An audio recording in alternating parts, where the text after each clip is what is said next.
What a beautiful day. Welcome back, my name is Todd, and thank you for swinging by the channel. This is vlog number 7, and I'm ready to go hit the Bellagio and play some 510, so let's go.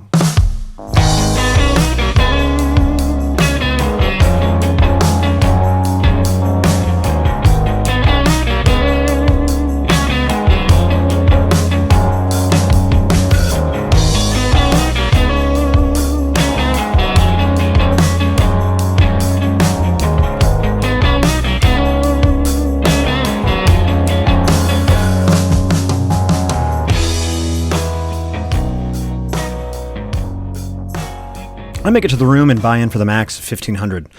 In this game, when you're a brand new player, you're required to either post $10 to get dealt in or wait to come in on the big blind. As soon as I put my rack of chips on the table, it's my turn for the big blind, so rather than wait to get completely set up, I go ahead and post the 10 and get dealt in. I haven't gotten any of my normal setup together yet, so bear with me on this one because I wasn't ready to start filming yet. We see a limp from early position, the small blind decides to come along as well, and I look down at pocket jacks. Obviously a hand worth raising, so I raise it to 50, and both players come along. The flop is king high with a heart draw, and even though I have the jack of hearts, this isn't necessarily a hand that I think should get a bet, especially multi-way. So when the small blind checks, I check, and the in-position player checks as well. The turn is gin, it's the jack of spades, so we find some run good immediately. The small blind decides he wants to put in a bet and slides out 100, and with a hand this strong, I want to try and play for a little bit more than that. I raise it up to 260, and unfortunately, both players fold. The small blind laments that he has kicker problems before showing us the deuce of diamonds, so we probably needed the turn, and I'm just hoping this is a sign that today is going to be a great session. In the following orbit, we see a limp from the player in the hijack, and I look down at pocket kings on the button. I raise it up to 40, we see a call from the player in the small blind, and the hijack decides to put in a back raise to 120. The back 3-bet is usually reserved for hands like kings or aces, and even though it's unlikely we're up against the same hand as ours, I don't think it's a good idea to be afraid of monsters under the bed, so I decide on another raise and make it $400. The small blind gets out of the way, and with only about $950 in his stack, the hijack decides to put it all in the middle. Even though this can be pocket aces a lot of the time, and I'm not exactly loving it, I'm never folding the second best hand in poker for this price, so I call, and we see a run out of 10-6-3-6-9. I'll be honest, I've experienced my fair share of coolers during this downswing, so I was really expecting to see him flip over aces, but to my surprise, he turns over ace-jack offsuit, and in less than 10 minutes, we're already up about $1,200. It definitely feels like the tides are turning, and we're in for a really good session to work our way out of the hole today. A couple deals later, we look down at pocket 7s in the low jack, and I open the action to 30. The small blind puts in the call, and we head to a flop of king-queen 9 with a couple clubs. Not much to do with an underpair here, so when he checks, I'm happy to check it back. And we see another one of those miraculous turns. This time it's the 7 of hearts.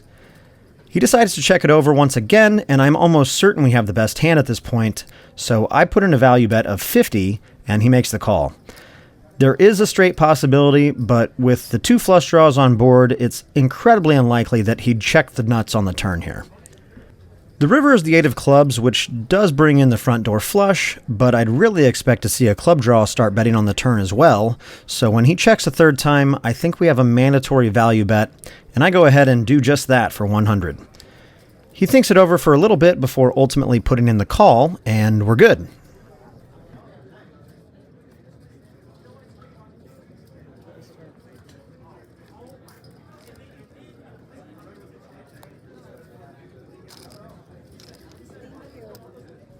A few seats open up on the main game, so we get moved from our initial table, and we don't see much action for the next 45 minutes.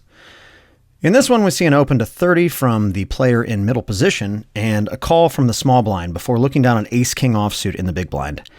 If I was closing the action and we were heads up, I'd consider mixing in some calls for deception, but with the small blind in the hand, I think it's best to isolate, so I raise to 150, and we see a call from the middle position player. The flop is pretty unbelievable. It's ace-ace-9 with 2 hearts.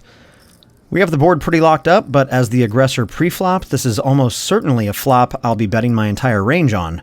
So I decide to continue on the smaller side for 110, and he calls. The turn is the king of spades. Can we run any better? I know I've been saving up my run good, but geez. Our opponent has about 700 left in his stack, and I think it's time to start shaping the pot to go for it all on the river. So I bet on the small side again for 200 to set up about a half-pot river jam, but unfortunately he lets it go.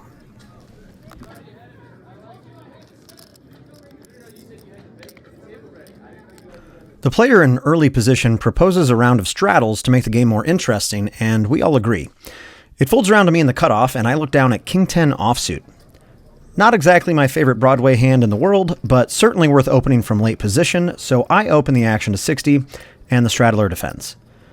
The flop is Ace-Jack 5 rainbow, so we flop a gutter, and even though we have a pretty wide range from this position, we block a ton of hands containing an ace or a jack, and we have some outs for our straight, so I continue for 80, and he makes the call.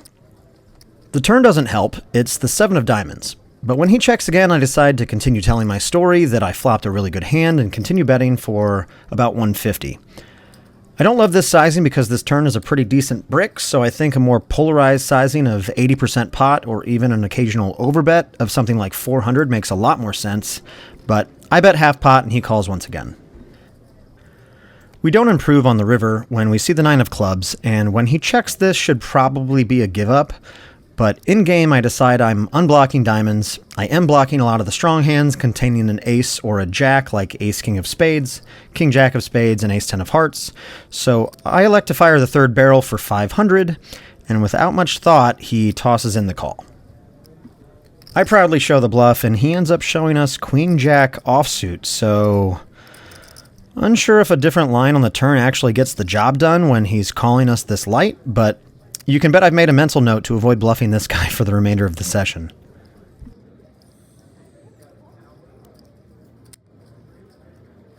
The straddle is still on, and we see a limp from the player in early position. I'm in the hijack and look down at Jack 10 suited, and a raise is certainly in order, so I make it 80 to go, and the limper makes the call. The flop is similar to the last one. It's ace-queen 4 rainbow, so we flop another gutter. He checks, and in theory, this is a texture that should get a lot of big bets, but I make a mistake and only bet small for 60, and he makes the call. The turn is the king of clubs, giving us the nuts and bringing in a flush draw. Our opponent still has about 1,200 behind, and I'd really like to play for all of it, so I elect to use an overbet of 400 in an attempt to set up about a pot-sized river jam. Unfortunately, his range is pretty weak when he just limp calls pre-flop, so unsurprisingly, he makes the fold, and we move on to the next one. I might have lost some value, but tough to say if he really would have been able to continue with many of the hands that he'd play this way. What do you think about this turn sizing? Let me know in the comments if you think I should have bet smaller to continue getting value. And if you're not already subscribed and you want to see more of these vlogs in the future, go ahead and hit that subscribe button. We open the action in early position to 30 with ace-jack of hearts in this one, and we see a 3-bet from the big blind when it folds around to him. This hand is way too good to fold, even though he's clearly showing a ton of strength, so I go ahead and make the call, and we see a disconnected 10-high flop with no hearts. He bets 100, and I think we have plenty of other hands with much more equity than this one on this flop, so I decide to let it go and move on to the next one. See? We do lose a few hands, I promise. About an hour goes by, and I pick up a few playable hands, but the table lineup has changed just enough to where the action has died down quite a bit. For example, I defend the big blind with ace-5 suited and win a small pot on a runout of ace-9-9, ace-10. I defend the big blind with ace-5 offsuit and take it down on the turn with a pretty standard bet. And I open the hijack with pocket 10s, the big blind defends, and I take it down on a 6-high flop. Kind of boring, unfortunately, but this is the way it goes sometimes. Later on, we look down at pocket kings in the hijack in this one and open the action to 30, and the big blind defends. The flop is 10-7-4 with 2 clubs, and with the aforementioned table dynamics in mind, I actually decide to get tricky with this one, and I check it back. It is a dynamic flop, but kings don't need a ton of protection, and I have a club, so I block some of those flush draws. Plus, it's been a miserable hour. Maybe a mistake, but oh well. The turn is the Jack of Hearts, which brings in one of the straight draws and some two-pair possibilities, but when the big blind bets 40, I don't think folding is really an option, and I don't think a raise is in order either, so I make the call. The river is the 3 of clubs, which complicates things a bit. It completes the club draw, and the other straight draw gets there as well, and even more surprisingly, the big blind now bets a little over 1.5 times the pot for 230. Let's think this one through. Holding the king of clubs seems pretty relevant because we eliminate a handful of the potential flush hands he would defend with.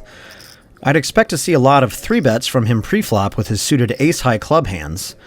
I'm not convinced he'd use such a polar sizing with just a straight on the river, and I'm most certainly never expecting to see a bet of this size with a hand like 2-pair. With all of that in mind, I'm pretty much expecting to see a really strong flush or complete air, and I decide I didn't take this passive line to fold on the river, especially with my club blocker, so I land on a call and he flips over Queen 9 offsuit, so we're good. Whew.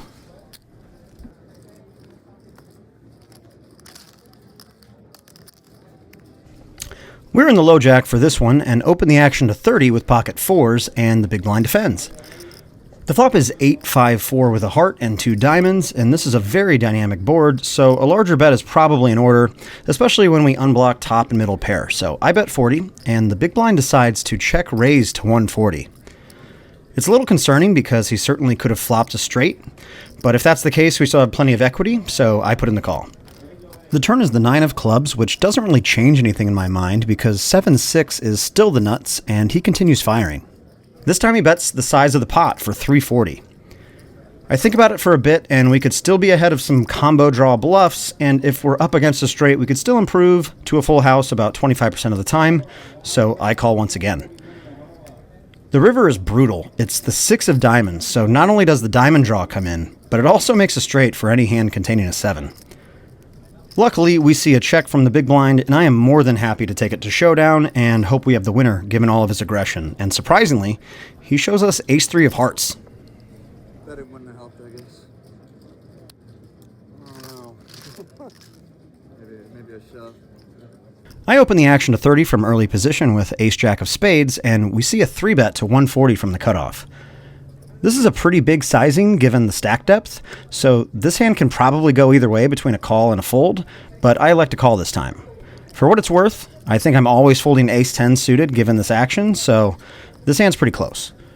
The flop is ace-queen 7 with 2 diamonds, and when he bets a little under half pot for 140, I'm not exactly loving it, but I didn't call his re-raise pre-flop to fold top pair to a single bet either, so I put in the call, and we're going to see what happens on the turn.